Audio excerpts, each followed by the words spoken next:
If your thinking is wrong, your life will be wrong. Fix your thinking, and your world will rearrange itself around you. Ladies and gentlemen, the greatest power you will ever possess is the power to control your thoughts, not your circumstances, not your bank account, not your background. Just one thing, your thoughts. You were not born to be average.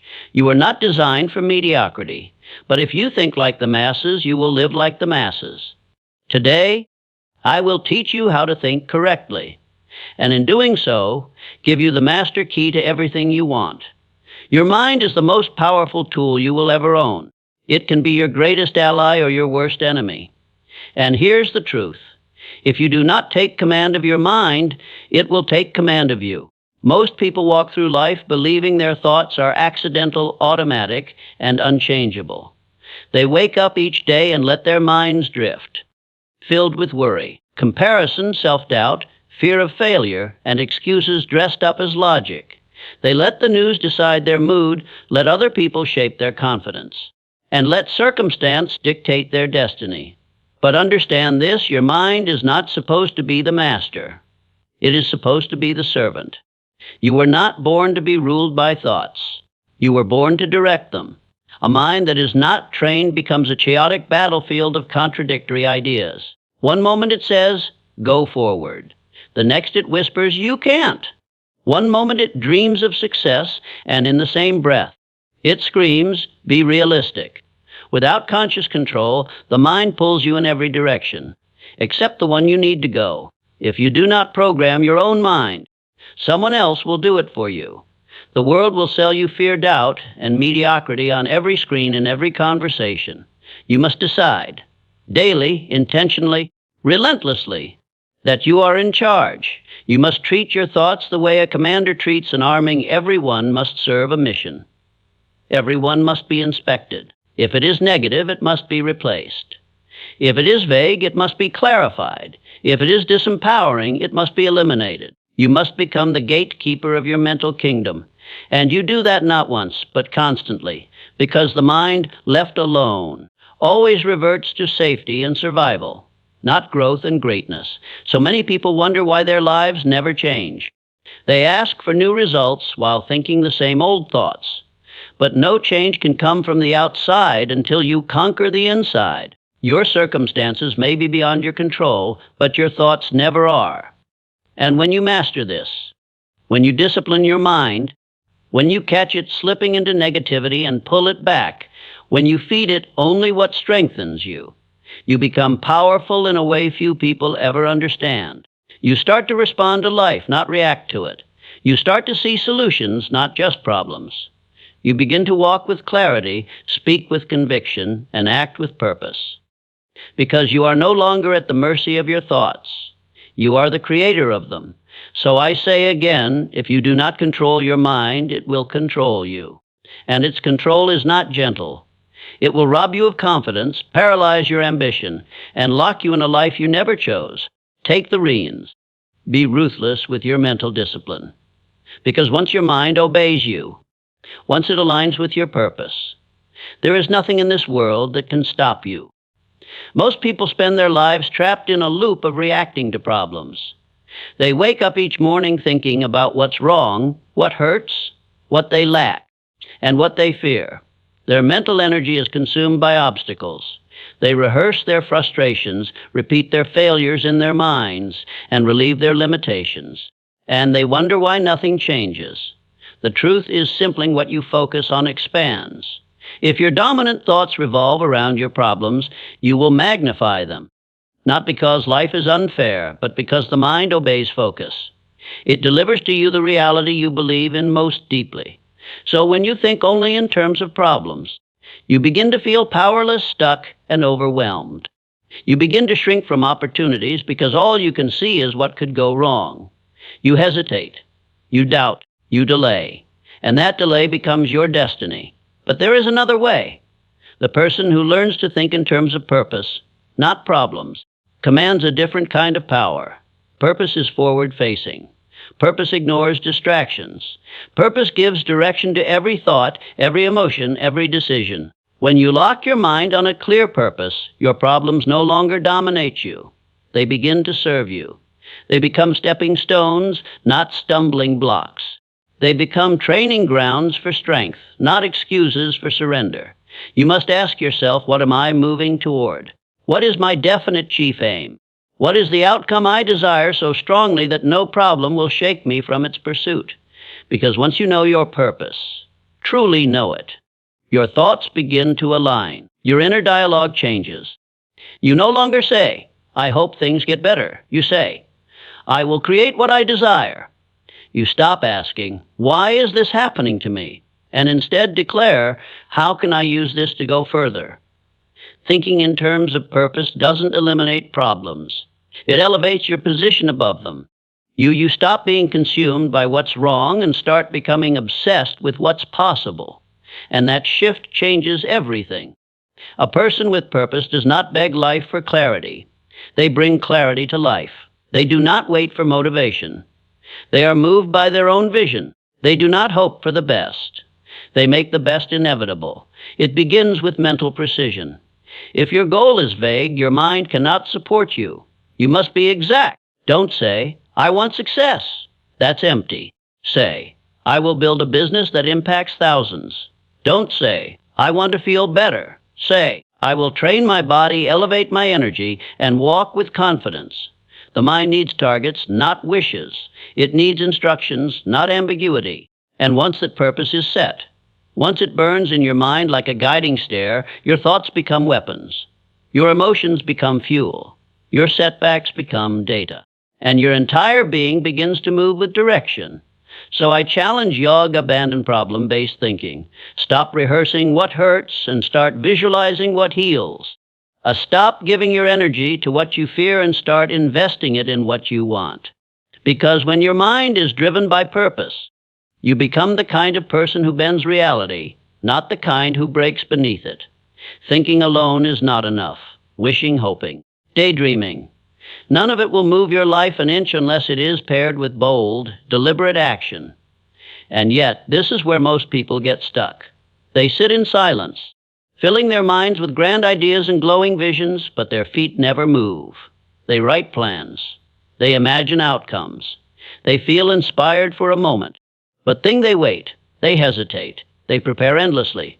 They call it thinking it through, but in reality, they're hiding. Let me be clear. In the Mefinite, thought is the beginning, but it is not the finish line.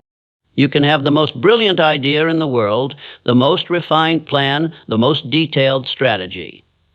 But if you do not act, you are living in illusion. And that illusion is dangerous because it feels productive. It tricks you into believing you're making progress when in truth, you're just spinning mental wheels in place. Action is what separates the dreamers from the doors. And correct thinking always leads to action. Not eventually, not someday, but now. If your thinking is truly correct, it will light a fire under you. It will compel you to move. It will refuse to let you rest until something is built. Something is launched, something is changed. People will tell you that knowledge is power. That's only half true. Knowledge is potential power. It sits dormant until you do something with it. The man who knows what to do, but never does it, is no better off than the man who knows nothing at all. The world does not reward thoughts. It rewards results. And results are born from action, not from perfect ideas. If you wait for perfect timing, you'll wait forever. If you wait until you feel completely ready, you'll die with your song still inside you. The successful are not those who think the most. They are those who think, decide, and act. They fall, they adapt, they learn, and then they act again, relentlessly, fearlessly, imperfectly. You must train yourself to be biased toward movement. Condition your mind to think, what can I do right now with what I have? Stop overanalyzing. Stop hiding behind perfectionism. Your future depends not on what you're thinking about, but on what you're willing to do when it's uncomfortable, when it's uncertain, and when it's inconvenient. No change comes without effort. No victory comes without action. Thoughts are the blueprint, but action is the hammer that builds the life you want. So stop worshiping ideas and start building outcomes. The dream that is not acted upon becomes the burden of regret. So move. Make the call. Launch the project. Speak the truth. Take the step. Do the work. Then adjust. Then refine. But do not wait, because thought without action is not planning. It's not preparation. It's not intelligence. It's delusion. The people you surround yourself with are either sharpening your mind or dulling it. There is no neutral ground. Every conversation, every relationship, every voice in your daily environment is either feeding your growth or feeding your decay. Most people don't realize this until it's too late, until years have passed and they wonder why they think small, feel drained, or lives stuck. But the truth is brutal, and simple you become like the people you associate with. If you spend your time around people who complain, you will start to complain. If your circle is full of those who fear risk, you will begin to second-guess your courage. If those closest to you laugh at your dreams, criticize ambition, or mock personal growth, you will slowly begin to shrink, even if you once had fire in your heart. The mind is influenced by exposure. Whatever you hear most, you start to believe. Whatever you see repeatedly, you begin to normalize. If you're surrounded by small minds, you start to forget the size of your own. And that is the silent killer of potential. Not failure, not rejection, but slow mental decay caused by the wrong company. You cannot afford to keep people in your life who do not believe in growth. You cannot share your vision with those who cannot even see beyond their current limitations. If you want to think correctly, you must protect your mental space with intensity. That means cutting ties with mediocrity, not out of arrogance, but out of duty to your future. That means walking away from people who only bring drama, distraction, and doubt. That means raising your standards and refusing to apologize for it. Some people will call you selfish when you do this. Let them. What they call selfish, the successful call necessary. Because you cannot reach high while clinging low. You cannot think like a leader while walking with victims. You cannot elevate your life while keeping company with those who are addicted to excuses, negativity, and fear. But there's a beautiful side to this too, when you do find minds that elevate you. People who challenge your thinking, who speak in goals, not gossip, who encourage action over excuses. Everything begins to accelerate. These people light a fire in you. They force you to level up. They remind you what's possible, just by the way they live, speak, and move. Their presence is a mirror reflecting your untapped potential. Seek those minds. Find those people. And when you do, hold on to them. Not for comfort, but for challenge. Not to be coddled, but to be sharpened. Because iron sharpens iron. Because greatness multiplies in the presence of greatness. Because the right environment doesn't just support success. It demands it. So look around you. Ask yourself with brutal honesty, who is lifting me? Who is dragging me? Then act. Make room for people who match your vision, not your history. Because your mind, your most powerful tool, cannot thrive in a toxic atmosphere. It needs clarity, it needs standards, and it needs companions who rise. Definite. Choose your circle like your future depends on it, because it does. Every person faces adversity. Every path worth walking is littered with setbacks, roadblocks, and pain. But the difference between those who rise and those who remain stuck is not in the difficulty itself. It's in how they see it. Most people look at difficulty and stop. They see a wall, not a doorway. They interpret struggle as a signal to retreat rather than a test to rise. They say, "Why me?" instead of, "What now?" But the person who thinks correctly has trained their mind to respond differently. When problems appear, they do not panic. They search. They search for the seed of benefit hidden in the chaos. They ask, where is the lesson? Where is the leverage? Where is the opening? They understand that every difficulty is dual in nature. It brings pain, yes, but it also brings potential. It all depends on what you're trained to look for. You cannot control what happens to you, but you can absolutely control how you interpret it. And that interpretation, that split-second mental judgment, will determine your next move. When others freeze, you can pivot. When others break down, you can build up. Because you have trained your mind to see differently. This is not about blind positivity. This is not about pretending that hard things are easy. It's about developing the mental discipline to pause in the face of challenge and say, there is something here for me. I may not see it yet, but I will find it. I will use it. I will grow because of this, not in spite of it. That shift in thought turns a burden into a breakthrough. It turns setbacks into springboards. Most people let difficulty define them. They adopt a victim mindset, and their energy becomes focused on blame, resistance, and escape. But a trained mind takes the same situation and uses it as fuel. Rejection becomes redirection. Loss becomes learning. Delay becomes development. The difficulty is not the end. It is a tool, a chisel, shaping the mind and character required for the next level. The truth is, comfort will never build the person you're meant to become.